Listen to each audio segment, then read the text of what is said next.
Good afternoon. For the second time this year, police are investigating after the U.S. Consulate was struck by gunfire. No injuries have been reported in connection with the most recent incident, and it's unclear whether the shooting's connected to the previous shooting on March 10th. CTV's Raheem Ladani has been following the investigation and joins us live with more, and police just gave an update, Raheem. Nathan, Andrea, good afternoon. Yeah, that's correct. Police and Mayor Olivia Chow just provided an update right behind me. And we actually learned that Toronto police almost made an arrest in this shooting. There was a high-speed pursuit. However, police had to disengage at some point. And so let me get everyone caught up to speed. What we know is that before sunrise this morning, around 4:46 a.m. is when this shooting happened. A Toronto police officer who was in the area at the time heard a gunshot. He was outside the U.S. Consulate on surveillance, which is something that was implemented after the March 10th shooting. He heard a gunshot and actually found a shell casing outside the U.S. Consulate. No one was injured. There also isn't any suspect description. However, a white late model Honda Accord was seen fleeing the scene here in the area of 360 University Avenue, just across the courthouse. Officers found the vehicle and started pursuing it in the direction of Gerrard Street East. That police chase then continued onto the northbound DVP. Here, the suspect vehicle, police say, was traveling in excess of speeds of 140 kilometers per hour. At some point around Don Mills, police decided that this was too dangerous of a pursuit, and they disengaged. I asked police, where was the aerial support? They said it was not available at this time, but that doesn't mean their pursuit did not continue in other modes, i.e. having officers stationed at different exits, but at this time, that vehicle has still not been found. Police haven't confirmed if the U.S. Consulate was the intended target in terms of being connected to the March 10th shooting, but they say that obviously the fact that this happened just over 4 months ago may not be a coincidence, and that they're certainly looking at that in their investigation. If you'll remember, back on March 10th, the RCMP described it as a national security incident, and multiple people were later arrested as part of a broad investigation into shootings across the city, where police believe young people were hired to commit gun crimes. Police again today saying that they are not ruling that out as a possibility. Veteran Toronto police officer Constable Mark Pinizzato was killed while assisting in a raid tied to a probe in that March 10th shooting, and the incident in March has also been linked to a recent FBI terrorism arrest. What we don't know is if today's shooting and the one in March are connected in any way. That will be part of the police investigation. Have a listen to public safety analyst Chris Lewis. Having visible security guards outside the consulate may in fact help, but you know, how far do you take this, given that in a few months some shots have been fired? We don't know if they're even related, and so it's pretty tough to say we need to bring in, you know, heavy security 24/7. There hasn't been a big threat to human life. Now, Mayor Olivia Chow also made a point of noting that this shooting happened this morning when there was a police officer stationed in front of the U.S. Consulate, and that shows just how brazen this attack was. There was a security presence here. In fact, there were 2 security personnel inside the U.S. Consulate at the time. They were not injured. Police saying they may not even know if that shooting happened because it's such a strong concrete barrier. One other thing to note, the question was brought up if this shooting was in any way connected to the Jewish violence at the bakeries over the weekend. Police say they are not ruling that out. They will be looking at that as part of their investigation, but still right now too early to say. Reporting live, I'm Raheem Ladani. Andrea, back over to you. Thank you, Raheem. Solid reporting there. A man has been taken to hospital with serious injuries following a crash on Jane Street just south of St. Clair. Police say a vehicle crashed into a pole and knocked it over just after 5 a.m. Paramedics say a man was taken to a local trauma center with serious injuries. The cause of the crash is still being investigated. And one person was taken to hospital following a stabbing in Brampton this morning. It happened around 5 a.m. in a plaza parking lot near Steeles and McLaughlin. The victim was taken to hospital with serious but non-life-threatening injuries. So far, police have not released any details about possible suspects, and they're asking anybody with information to come forward. Well, investigators have released an image of a suspect vehicle after 2 Jewish-owned bagel shops were targeted over the weekend. Police are investigating the shots fired at Kiva's Bagel Bar locations as suspected hate-motivated attacks. CTV's Beth Macdonell has been following the investigation and joins us with more details. Beth. Nathan, Toronto police now believe both locations of Jewish-owned Kivas, the one here in Midtown and the one in North York, were damaged because of gunfire. I'm going to show you the image of that vehicle now. Officers have released this image of a suspect vehicle, a dark-colored SUV, that was captured on the night of the attacks. Police say the first bakery targeted was at Steeles and Bathurst around 11:15 Saturday night. The front glass was shattered and a vehicle took off southbound on Carpenter Road. The second bakery hit at Yonge and St. Clair happened an hour later around 12:15 Sunday morning. That gunfire also broke windows. Here, police say a dark-colored SUV pulled up and shot at the businesses. In both cases, the bakeries were closed and no one was physically hurt. The Guns and Gangs Task Force is now leading the investigation with support from the Counter-Terrorism Security Unit and Hate Crime Unit. Today, the shop here at Yonge and St. Clair has reopened and customers are showing up to support the business. So I came here to support Kiva, but I love their bagels and I come here often. But they're out of bagels right now, which shows how strong and resilient the Jewish community. I think people generally want to support businesses that deal with hardships and adversity, and I think it's great that people have decided to show an overwhelming response. This is my local bagel shop, and what happened was horrible. I mean, come on. Someone could have been in there and could have been shot, you know? Thank goodness the community is showing up to support, because the first thing I thought of this morning was I hope that they are not staying away because of that. And it seems like actually the opposite is happening. Enforce the laws on the books and you won't have any trouble. And in the meantime? In the meantime, well, let's carry on. I'm going to come here and give them some business after my 3-mile walk. Police believe the same SUV was involved in both attacks, and police are asking anyone with information or video to come forward. Reporting live, I'm Beth Macdonell. Nathan, back to you. Thank you, Beth. Still to come, a new study is outlining the impact burnout is having on Canada's emergency rooms. We'll have more on the number of doctors choosing to leave because of working conditions a little later in the newscast. But first, the Friends for Life bike rally set to begin in the city this weekend.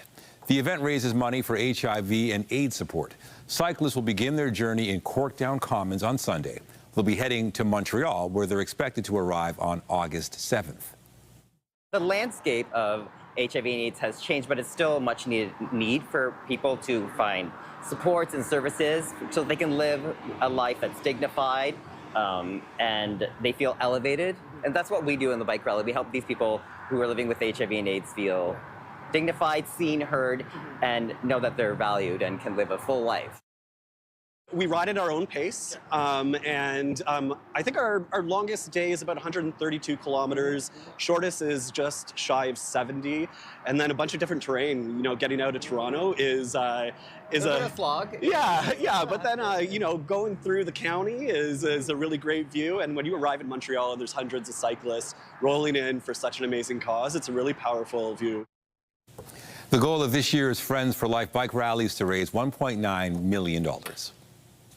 More news in a moment. First, here's a live look at the city this afternoon. Lindsay Morrison is here. Look at the current conditions. And Lindsay, last night when I was doing the weather forecast, I think some people may have been mad with me because we didn't have rain here at the station in Agincourt. But when I got home to Stouffville, the roads were, of course, all wet. So you just never know with some of these pockets of rain. Exactly, Andrea. Very isolated thunderstorms yesterday. So, yeah, not everyone's seeing the active weather, and it could play out in a similar way today. For example, I'm watching a cluster of thunderstorms over Lake Huron right now. This looks like it's going to track to the south, so might miss us here in the city of Toronto, at least for now. Things could change as we progress through the afternoon. So there is the severe thunderstorm watch that's in place for portions of extreme southwest Ontario. We'll see if this gets expanded this afternoon because there is a lot of instability in the atmosphere. It's a very hot and muggy day today. Right now, 29 degrees. Feels like 34, and there's still plenty of daytime heating to go. Right now, winds are pretty light out of the south. This is your today at a glance.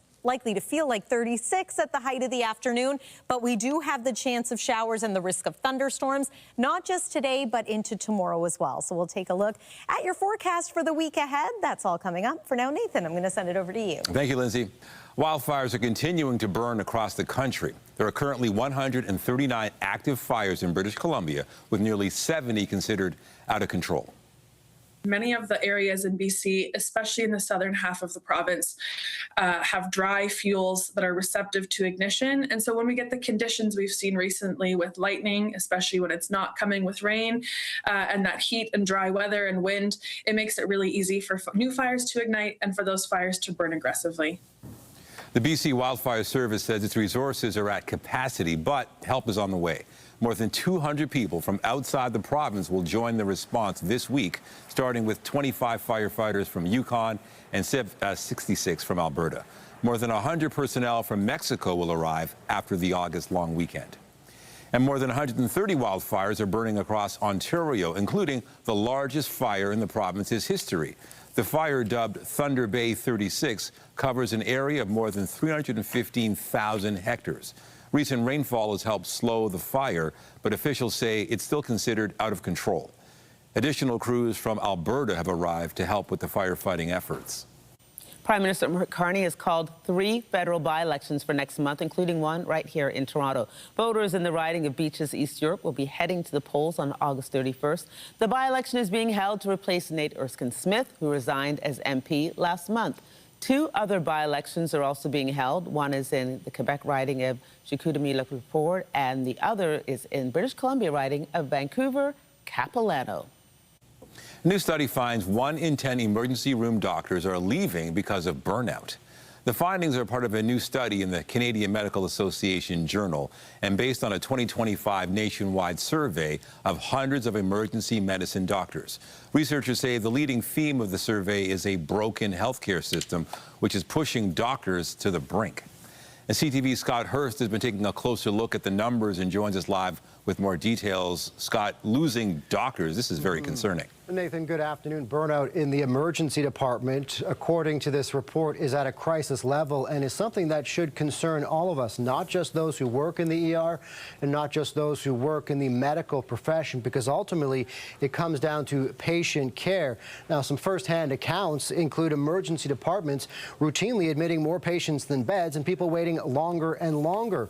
And as you mentioned, according to this latest report from the Canadian Medical Association Journal, 10%, 1 in 10, say they've left the specialty field already, which ultimately leaves fewer emergency physicians, just compounding the growing crisis. Now, under half have also said that they've reduced clinical hours to help manage stress and burnout, and some 20% had taken time off from emergency medicine. Often, this has left physicians feeling hopeless, powerless, and feeling used or underappreciated, with the prevailing theme that the healthcare system is broken. Respondents say they're facing unrealistic societal expectations, including dealing with non-emergency issues day or night, and that physicians can no longer meet the demands of patients, with walk-in clinics being shut down and a lack of community resources. People specifically with mental health and addiction issues are often being discharged with the medical professionals knowing they'll just be back the next day or the day after that. And so ultimately the warning is that physician burnout, particularly in the emergency department, Nathan, is a patient safety risk. For sure. There's all kinds of impacts because of this. Are there any other ripple effects that we're seeing because of this? The impact, of course, immediately in the emergency department with the loss of staff, but there are significant ripple effects right across the medical system. You have lack of funding or lack of support or lack of resources in one particular area. In this case, we're talking about the emergency department.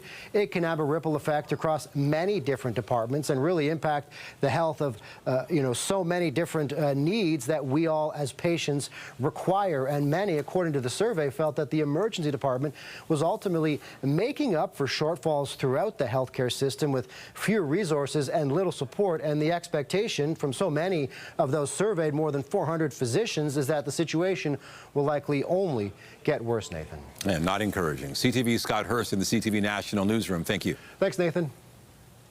Well, it has been 25 years in the making. The first vehicles are crossing the Gordie Howe International Bridge today. The new bridge is expected to handle roughly 45% of commercial traffic moving through the Windsor-Detroit corridor. The opening was originally planned as a joint celebration with U.S. officials, but that changed after President Donald Trump announced new tariffs on an estimated $28 billion worth of Canadian goods last week. CTV's Michael Serapio has been following the situation around the bridge and joins us live now with more. Hello, Michael. First of all, how are you? And welcome to CTV. I'm good. Good to be back, Andrea. Nice to see you. Okay, my dear, let's talk about this. What more can you tell us about the opening? Because there's been so much talk about whether or not it would actually open. Is the bridge open, Michael?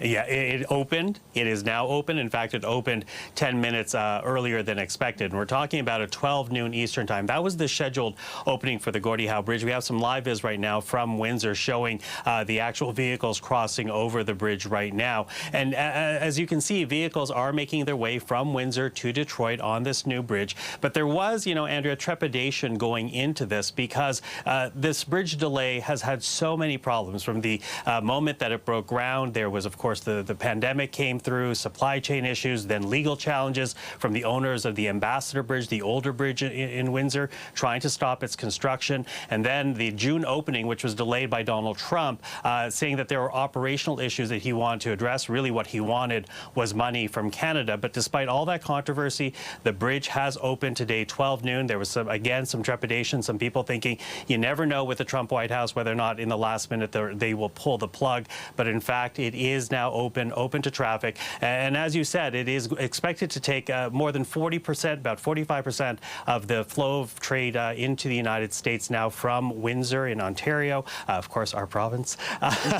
And ultimately, this is about building more business, more trade with the United States and giving businesses, trucking companies a faster route, an alternate route to the Ambassador Bridge, which was built in the 1920s, famous for some log jams, which cost trucking companies money. And so at this point, it is open and many people celebrating despite the wariness earlier today, Andrea. Well, I don't think you have an answer to this one, but I know President Donald Trump is in the area today, and there's been some debate on whether or not he will actually try and cross the bridge, but we'll have to wait and see. So what are you hearing from people in Windsor about the new bridge? Yeah, and we will wait to see what we hear from the Trump White House from this. But in terms of people at Windsor, as I said, you know, a lot of people have been waiting for this. And there has been some debate about the fees that are now going to be shared with the United States. But for a lot of people we've been speaking to in Windsor, they say better a bridge that is open, that you're making money from, rather than a closed bridge from which you make no money from. And really the hope is that this will spur on more economic activity, not just at the industrial level, but also for mom and pop shops, including grill owners, restaurant owners, who hope this new bridge will increase tourism traffic to the area. Take a listen to what we heard from one restaurateur in Windsor. The impact is going to be great. We have a lot of people anticipating to cycle over. There's a lot of groups from Detroit planning on coming over to see us, and we're planning some events here as well. We've installed some new bike racks in anticipation of that. And also all the little businesses in the area. We shot a commercial just to entice the cycling tourism. So, and a bit of a reference there, Andrea, when she talks about cycling tourism, that's because today the bridge is now open to vehicular and commercial traffic. By Wednesday, August the 5th, pedestrians and cyclists can cross the bridge as well. Wow. Thank you, Michael. I worked in Windsor for a couple of years, and this is really a very big deal. Michael Serapio for reporting for us. Thanks, Michael. Thanks, Andrea. Tariffs topped the agenda when Canada's premiers met in Prince Edward Island last week. However, they also signed off on how to make new builds in their provinces accessible. CTV's Maria Saru has those details. 12 premiers committing to one goal, to bring Canada's patchwork of accessibility rules closer together. Rick Hansen, a former Paralympian and longtime accessibility advocate, said in social media videos the new Memorandum of Understanding could mark a turning point. There will never be a new build ever again that isn't built meaningfully accessible so they work for people. 4 decades after wheeling around the world on his Man in Motion tour, the deal was signed in the spirit of his push for a barrier-free country. All of Canada's provinces and territories except Quebec say they will work toward common accessibility rules for new construction, but no implementation timeline has been announced. People will look back in this moment and say, well, what was the big deal? This is just normal.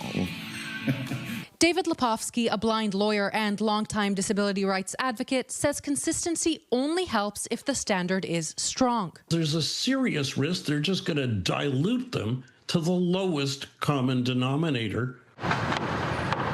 The latest National Building Code already includes features designed to make homes easier to adapt. That includes a wider entrance, reachable switches and outlets, and reinforced bathroom walls for future grab bars. The code was developed with input from people with lived experience.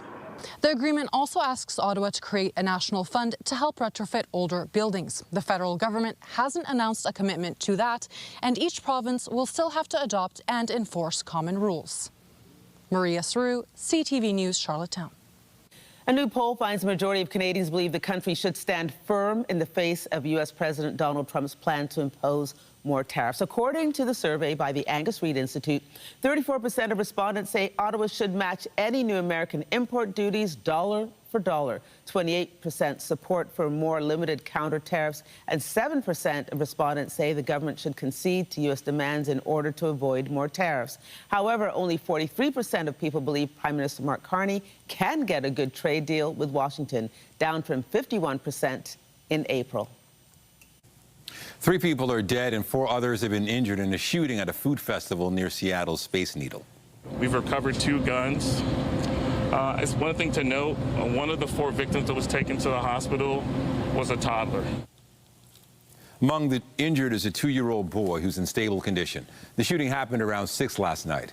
Police say 2 suspects opened fire on one another at the festival. 1 has been arrested while police are still searching for the 2nd suspect. In the Middle East, Saudi Arabia, Jordan, and Iraq all reported drone attacks today. It happened 2 days after the U.S. abruptly suspended a 2-week air campaign against Iran. As the president said, we are locked and loaded. Even more assets are going into theater, but he's giving talks some space. Donald Trump paused the strikes reportedly after top brass advised him the strategy had reached the limit of what it could achieve. Military commanders also told the U.S. president they are running out of targets and there is concern about the depletion of American air defense munitions. Tehran said it would pause its own attacks for as long as Trump's self-imposed ceasefire continues. A centuries-old tradition attracted crowds in Bosnia and Herzegovina on the weekend. Thousands turned out to watch the 460th edition of the bridge diving competition in the southern city of Mostar. 34 competitors took part in this year's contest, all jumping from a 24-meter-high UNESCO-listed bridge. Now, there were 2 categories, head first and feet first, with the divers receiving scores from a panel of judges. The bridge was completed in 1566 and connects the 2 sides of the historic city. A young woman will soon be setting sail on a solo journey along the St. Lawrence River. She'll be visiting communities along the waterway, delivering letters and teaching people about the creatures that live in the river. CTV's Angela McKenzie has the story. It's a beautiful day on the water and a chance for Gwen Duval to prepare for her upcoming sailing adventure. Connection that you can have with the water is something that I want people to look for, find. Helping her from the dock is her mother, the woman who fostered her love of sailing pretty much from birth. The first time she was on the boat, she was a very small baby. I think that about 4 years old, she was able to drive a boat. How do you say? 2 years ago, Duval completed a transatlantic sailboat race from Quebec to St. Malo, France, with an all-woman crew. Now, she's headed out on a solo journey aboard the Meaban, her wooden sail and rowboat powered only by wind and muscle. For a month, she'll combine her love of the river with science education and writing. On August 9th, she'll depart from the eastern tip of Montreal and sail 400 kilometers along the St. Lawrence. She plans to stop in at least 11 communities before reaching Île aux Coudres around September 15th, her final destination. A trained oceanographer, Duval will hold workshops at each stop, teaching about the plankton that feed the river's ecosystem. There's something moving very fast. Poo, poo, poo. With the help of a powerful microscope on loan from Curiosity, Duval will show people the microscopic organisms living in the water. So plankton, there's some zooplankton, like those ones. Making the invisible accessible to the average person. We take some water and there's nothing in it, and then hop, we can watch it. I've seen fascination in the eyes of others, and this, I love it. At her workshop, she's encouraging people to write letters about the river, which she'll hand deliver from one community to the next. Conditions could be challenging, even treacherous past Quebec City, but her mother says she's confident in her daughter's abilities. She knows meteo, she knows the currents. She will not go if it's not the time to go. You can follow Duval's adventure on her Instagram, Courrier du Fleuve, as in River Courier, charting a course to encourage others to protect the St. Lawrence. When you feel it very strongly, the connection with the nature, you don't want to hurt it. You feel that you're part of a plankton world. A mission she hopes will be smooth sailing. Angela Mackenzie, CTV News. Well, if you have any plans to be out on the waterways today in Ontario, be it on the Great Lakes or a smaller waterway, just know that we are keeping an eye on the sky today for the threat of rain, maybe a thunderstorm as well. It's also very muggy outside, so today's forecast daytime high is 29 degrees, but it's expected to feel like 36. In fact, we're pretty well there at this point. Even if you're on land as opposed to on water today, you need to be aware of that threat of thunderstorms. And it's not just for the day tonight, also overnight. Here's a look at air quality for today on the AQHI. We are at about a 4, which is moderate risk. And again, this is a story that we too will continue to follow in the days and weeks ahead. The wildfire smoke across Canada. Stay with us. We're going to take you through your weather forecast heading into next weekend after the break. When you see it happen, send it to CTV News. Text 10400. From your screen to ours. Text 10400. Welcome back. Canada geese can typically be unpleasant, but the birds are even meaner than usual right now. It's currently molting season for the birds, which sees them shed all their feathers and grow new ones. During this time, they are unable to fly, with many choosing to stay by the water to easily escape predators. Experts say because they are vulnerable, they become more defensive and aggressive if approached. The molting season is set to end in early August. So there you have it. That explains a few things. That explains a few things. So Lindsay, of course, is looking lovely today. And I've got to say that I tried this dress on once, and it's a matter of who wore it better. I've got to say you did, because I didn't buy the dress. The exact same dress? The exact same dress. You came in today, I was like, hey, that looks familiar. So, yeah, looking great as usual. I hope me telling this part of the story is okay, but this dress used to belong to my mom. Oh, wow. This is a more vintage dress, but maybe it's a very similar I'm old. one. That's what she's saying. Oh, it can be. I'm old. So, yes. That's not what I wanted to intend to say, but I know my mom is probably watching, so I have to acknowledge. Nice. Wonderful. And yes, a lovely day to maybe wear a summer dress outside. It's nice and hot and humid out there today. Becoming a little uncomfortably humid, in fact, in some areas. And we do have the threat of showers today, the risk of thunderstorms too. Let's get to your forecast. Weather is brought to you by the Presler Law Firm Injury Lawyers. You don't pay unless they win. And we will begin with a live look outside. This view courtesy of Hotel X. And often when we're looking west in that direction, we can see a nice view of the skyline toward Etobicoke and Mississauga. Not so much today. The air quality has deteriorated a little bit once again. We are somewhere in the middle of the air quality health index, so just be mindful of this. A little bit of pollution out there. We also have some cloud cover off in the distance, and if you are joining us today from one of the beachside communities along Lake Huron, you could be getting some rain with the threat of thunderstorms too. So thunderstorm activity for the most part is out over that Great Lake, but as we make our way through the rest of the day today, we're going to watch for the threat of thunderstorms across southwestern Ontario and here in the city of Toronto. There's a lot of instability in the atmosphere, so as a result, as a warm front pushes through, we could see a few thunderstorms. And over the next couple of days, really, there's that threat. Rainfall amounts, these are going to vary greatly depending on who gets a storm and who does not. I know some are waiting for some rain for their lawn and their garden. Let's see what happens today. This is a little snapshot of what our forecast radar is suggesting today at around 2:30 p.m. And then this cluster of storms out over Lake Huron As mentioned, it's going to drift a little bit further southward, perhaps impacting the London area. Into tonight, less of a risk, but the threat is still there. Overnight, we might get some nocturnal thunderstorms, waking up perhaps to some showers around parts of the GTA. And then that risk of storms is going to return for your Tuesday, perhaps more so in eastern sections of Ontario this time. Wednesday is an unsettled day around areas like Kingston, Brockville, Ottawa, but we are much drier. We still have the chance of a shower on Wednesday. And then our temperature is going to start to climb as we make our way toward the end of this work week. 29 degrees, feeling more like 34 this hour at Pearson Airport. So yes, already quite hot. This is what I want to point out on the almanac today. Our sunrise time is now just after 6 a.m. and the sun is going to set tonight at about 15 minutes to 9 o'clock. So the days are starting to get a little bit shorter. Perhaps you've noticed it yourself too. Overnight tonight, the low is 15 degrees. Risk of thunderstorms as mentioned. Tomorrow, chance of showers, risk of storms again. Should be a cooler day. Forecast high 25 degrees. And we are going to have a pretty strong northerly wind tomorrow. So do want to point that out. Gusts could be around 50 kilometers per hour.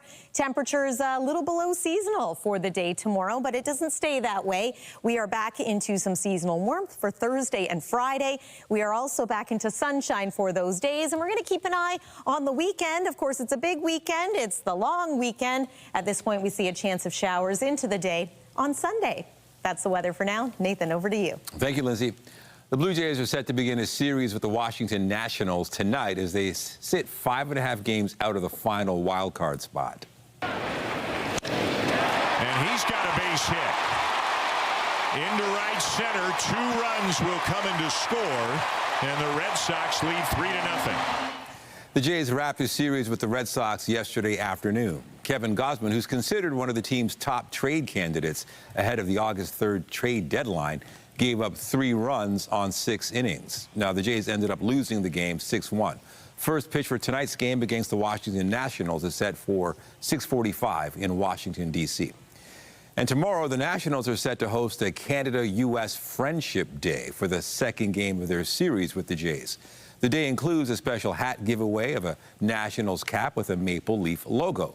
The Nationals were previously the Montreal Expos, with the team relocating to the U.S. capital at the end of the 2024 season. 2004 season. The 7th annual Zach Hyman Charity Golf Tournament teed off today. The event supports several charities, including the Hospital for Sick Children, the UJA Federation of Toronto and Alberta, Stollery Children's Hospital, and the Edmonton Oilers Foundation. Hyman's Oilers teammates Connor McDavid and Leon Draisaitl are among the hockey stars taking part. It's great. Obviously, I've played in the NHL for a while now, so I've formed some pretty good relationships with a bunch of teammates and ex-teammates or guys I play against or train with in the gym. So they're all happy to come and support great causes. And to golf, it's something hockey players love to do, and to be able to mingle with the volunteers and the sponsors. So very appreciative for everybody's support.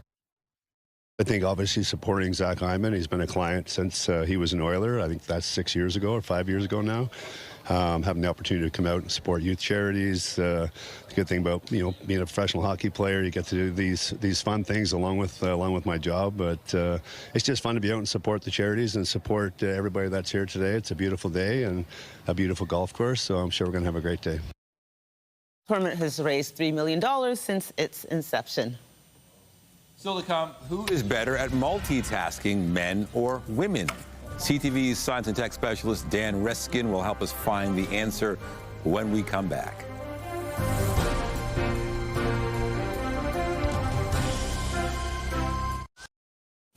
It is a debate older than time. Men are are they really worse at multitasking? Like right now, I know you are multitasking. You're rolling the teleprompter, you're reading the news, so you're doing pretty well. Yeah, but the question is, who's worse, men or women? So, Dan Riskin, you've got the answer to this, and I'm glad it's on you, because no matter what you say, you're going to have some trouble. Yeah, I know. Somebody's going to be mad at me. Oh, well, it's not my fault. I was doing 2 things at once. So this is a study where they had people, men and women, independently, do a bunch of different tasks. And, of course, when you're multitasking, you're really switching between tasks. tasks. And so the idea was try to alphabetize this list, and then after 30 seconds, switch, look for the phone number in this big document, and then switch, and then do this other task. And they were switching all the time. And when you just look at those tasks, men and women actually do perform about the same. Okay. But that's not the whole story, because as part of this study, while people were doing this task, there was one of the researchers would say things like, hey, let me ask you a question. What do you think of tattoos? Are you a fan or are you against tattoos?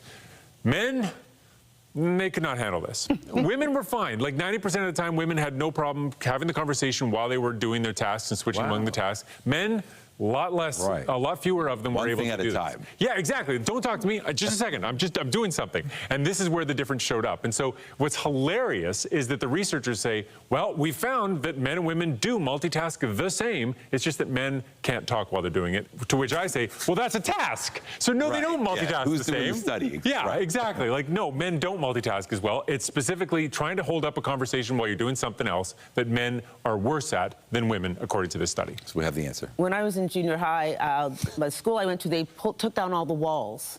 What? They took down all the walls, and the experiment was to see if we would be able to concentrate on what our teacher was saying while we could hear other classrooms going. What? So eventually they put the walls back up, but it was I learned to be able to have a conversation with one person and hear another conversation. What? And so not everybody did very well in that experiment at Arlington Senior Public School. Was it taking down the walls like it's no big deal?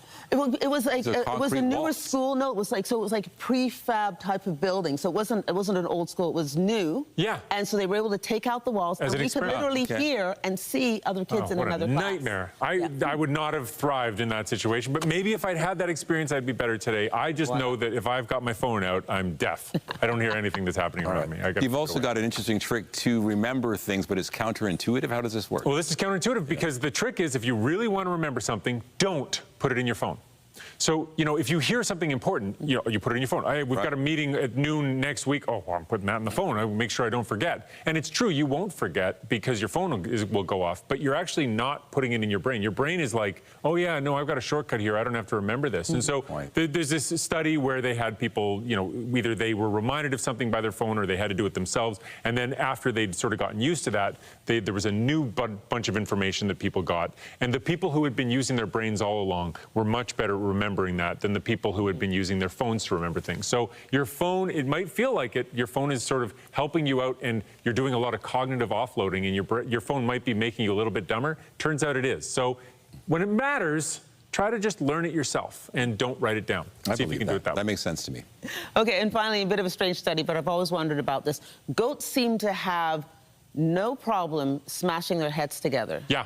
Yeah, humans don't do well. Like, you've seen what happens to football players. Right. They study their brains after their pass. They're a mess. And then goats just go boom, boom, boom. They're just smashing heads together. Well, like, what's the secret to the goats? Well, turns out the goats are getting brain damage too. Oh, no. This is hilarious. So they didn't, like, what's great about this study is they didn't put the goats through any kind of trauma that the goats didn't create themselves. They just put monitors on goat heads, and they had these young goats going about it, and these goats, completely of their own volition, just love smashing heads with other goats. And so they got between 5,000 and 7,000 headbutt events with up to 16.5 Gs, and then later they had a look at the brains of these goats, and it turns out the goats have a lot of the hallmarks of the traumatic trauma encephalization. So it seems that the goats don't get away scot-free either. And so we were hoping that we would find some kind of secret in goats that could tell us, is there some drug or some way that we could protect football players? It turns out having your brain bashed is just not good for you, whether you're a goat or the greatest of all time at playing football. All right, we learned something from goats. There you go. Thanks, Dan. I'm thinking of Ram trucks because, you know, that used to be their logo. That was a good thing, so maybe it's not a good thing after all. Well, it depends what you're optimizing, I guess. Thank you, Dan. Thank you. Take care, Dan.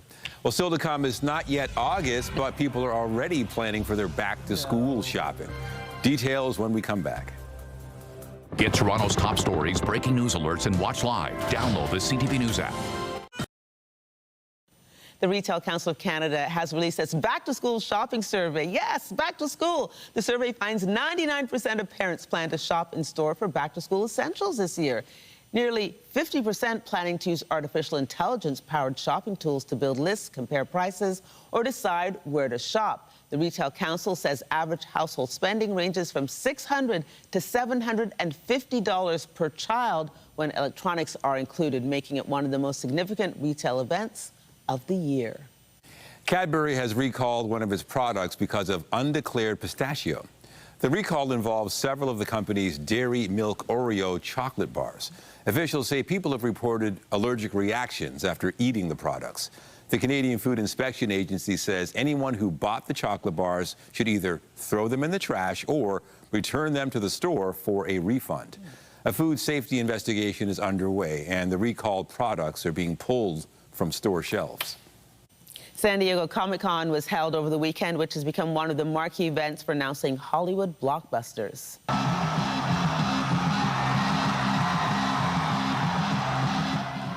Ryan Gosling will be joining the Marvel Cinematic Universe as Ghost Rider. The film, which is set to be directed by fellow Canadian Sean Levy, is set to be released in 2028. They're working on a Star Wars film, the two of them, right now. It's the third film to feature the Ghost Rider character, following a pair of films in 2007 and 2011 starring Nicolas Cage.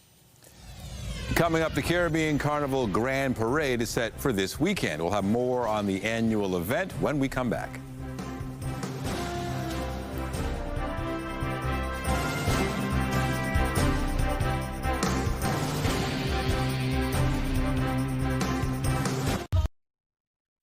The Caribbean Carnival Grand Parade is set to take over the lakeshore this weekend, putting a capper on the annual festivities. As CTV's Carol Charles tells us, for one lifelong enthusiast, Carnival is more than just colorful costumes and music. It's a family legacy.